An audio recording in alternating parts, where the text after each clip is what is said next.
தாய் தமிழ் உறவுகளுக்கு வணக்கம். மனம் வெறுத்து போய் வாக்கு எண்ணிக்கை நடக்கும் இடத்திலிருந்து வெளியேறினார். மனம் வெறுத்து போய் வாக்கு எண்ணிக்கை நடக்கும் இடத்திலிருந்து வெளியேறினார் என்ற தலைப்பில் இந்த காணொளியை காண்கிறோம். இன்று காலை முதல் வாக்கு எண்ணிக்கை நடைபெற்று வருகிறது. தமிழக வெற்றிக் கழகம் பல இடங்களில் முன்னிலை பெற்றுள்ளது. திமுக அமைச்சர்கள் 34 அமைச்சர்களில் 31 பேர் தோல்வியை தழுவுகின்றனர்.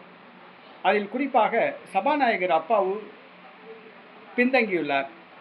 அவர் போட்டியிடுகின்ற ராதாபுரம் தொகுதியில் அவர் பெருத்த பின்னடைவை சந்தித்துள்ளார்.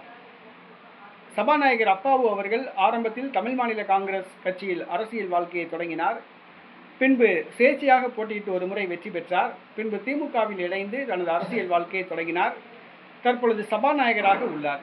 தற்பொழுது தேர்தலில் மிகப்பெரிய பின்னடைவை சந்தித்துள்ளார்.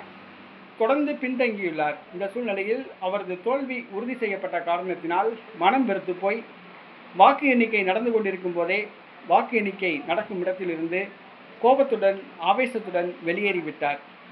சபாநாயகர் அப்பாவு சபாநாயகராக இருந்த காலத்தில் நடுநிலையாக சபாநாயகராக செயல்படவில்லை. சட்டசபையிலும் சரி, சட்டசபைக்கு வெளியேயும் சரி, அவர் ஒரு அரசியல்வாதியாகத்தான் நடந்து கொண்டார்.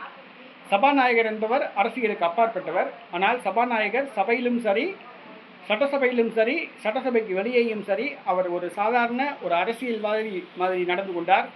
தற்பொழுது தோல்வியை தழுவியுள்ளார். வாக்கு எண்ணிக்கை நடக்கும் இடத்திலிருந்து கோபத்துடன் வெளியேறியுள்ளார். இது திமுக தொண்டர்களுக்கு மிகுந்த சோர்வை கொடுத்துள்ளது.